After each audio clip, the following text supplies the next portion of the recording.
baaq nabadeed 12 Abriil 2020 kulan ay ku yeesheen magaalada Dhuusamareeb dhalinyarada ka soo kala jeeda beelaha dirirta ay ku dhaxmartay deegaanka Furunta Foore waxay soo saareen baaq ugu horeyn dhalinyaradu waxay taasi u dirayaan eheladii iyo qaraabadii dadkii ku geeriyooday dagaalkii ka dhacay deegaanka Furunta Foore waxay sidoo kale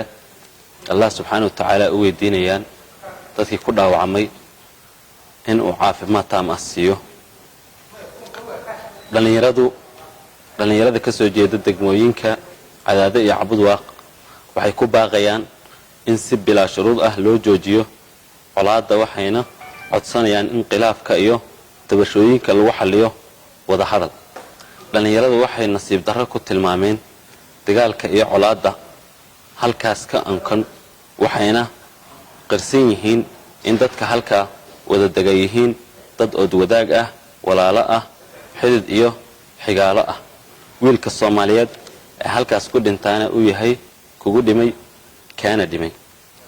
waxay sidoo kale dhalinyaradu ammaan iyo bogaadin u soo jeedinayaan madaxda ugu sareysa Galmudug doorkii wacna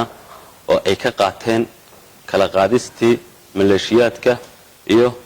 xilkaasnimadii ay muujiyeen ugu dambeyn dhalinyaradu waxay diyaar u yihiin inta karaankooda ah in ay ka qayb qaataan geedi socodka nabadda iyo xallinta khilaafaadka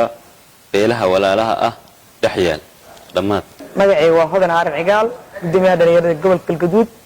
halkan maanta tacsi iyo baaq waxa uga dirayaa walaalahayga dagaalka ka dhacay Furunta Foore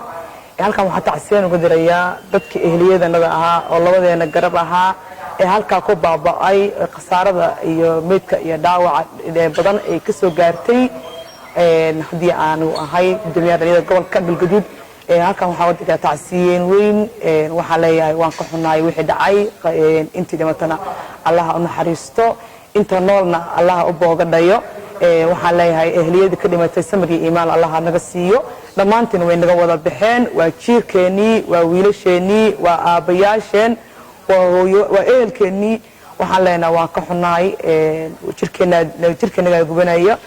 maanta iyo maalinta ay dhacday dagaalka iyo ilaa hadeertan maana seexanin waxaan ka ooyayna jirkeena ooyay dagaalka foosho xun oo meesha ka dhacay oo deegaanka nigi oo dadka nagi ah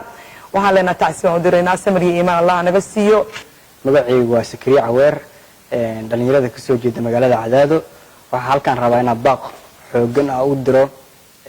dadka walaalaha ah diruurta dhaxmarayso waxa rabnaa ka dhalinyaro ahaan inaan doorkeena qaadano oo door aad muhiim u ah qofka dhimanayo maanta ama ninka maanta xabada lagu ridayo waa dhalinyaradu waqtigeena waxa weeye waqti loo baahan yahay oo barnaamijkan dagaalka inaan ku soo baxno ah madaxda Galmudugna aan rabno inaan la garab istaagno xasiloonida ay wadaan iyo nabadeynta ay wadaan halkan waxa u soo istaagnay ma ahan inaan dagaal waxa waaye xulcino waxaan u soo istaagnay inaan waqti iyo dhaqaale iyo juhdiga ku bixino sida u dimi lahayn dagaalkaas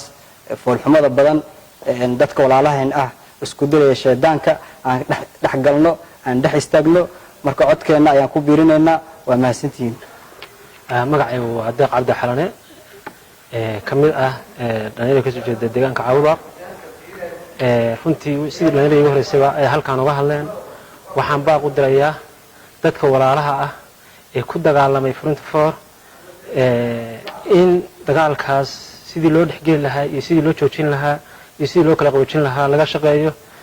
dhalinyaradu waxay ku garab taagan yihiin madaxda Galmudug madaxweynaha iyo madaxweyne ku-xigeenka iyo waxgaradka Galmudug dagaalkan runtii waa dagaal daba dheeraaday taariikhdiisa aan ku hayay 83 soo bilowday waxaa la rabaa sanadka maanta ah in dhalinyarada iyo madaxda gacmaha haysta ay soo afjaraan in loo istaago in lagu dib jiro in loo seexdo in la isku duubnaado Galmudug way ka hadhay deegaanada kale iyo maamul goboleedyada kale maanta colaad nama anfacayso colaad dhiig baa ku daata waxa ku luma wax khasaara ku dhacda ee faa'iido laga helo waxaan codsanayaa madaxda Galmudug waxgaradka Galmudug odayaasha Galmudug waxgaradka ganacsatada in dhammaan loo kaco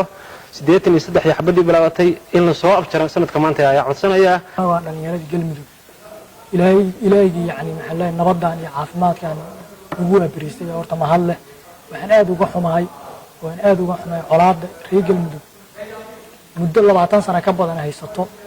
oo keenaysa qabaa'ilaad iyo wax noocaasa beelo walaala oo wada dhashay inay maalin walba wada diriraan hadda aniga deegaanaan waxaan ka soo jeedaa front formation daraad dagaalka ka socday waxaan baaq nabadeed u dirayaa oo baaq nabadeed oo afkiga gacan iyo maxaa wax walba ah dadaal badan ku bixiyay in nabad dadkan deegaanka wada dhashay oo dadka ehelka oo labada beelood wiil iyo abtigii maxaa adeerkii inaysan dib dambe isku dagaalin inaysan yani colaad dambe aysan deegaankan uusan ka dhalan dowladda federaalkan waxaan ku baaqayaa inay dadkan beelahan ilan ayadaa matasho ayadaa deegaankii yani maxaa dowlad u tahay shacabkoodii bay ka mid tahay in wax badan yani dadkan maxaa dagaalkan iyo colaadan inta badan kusoo jiray inay wax badan ka qabato dowladda federaalka iyo khaasatan madaxda reer galmudug madaxweynaha iyo madaxweyne ku-xigeenka inta waxaan rajeynayaa inay baaqa nabadeed way direen in yani ay ka dhabeyn doonaan aysan warqad keliya aysan noqon ficil keliya qawda maqashii waxba ugu qaban inaysan noqon ay noqoto dadaal badan dadkan lagu huriyo oo dadaal badan lagu bixiyo oo maxaa la dhahay wax nacfi xitaa wixii doontaa ku baxday waqti iyo juhdi intaba inay ku baxdaa rajeynayna insha Allah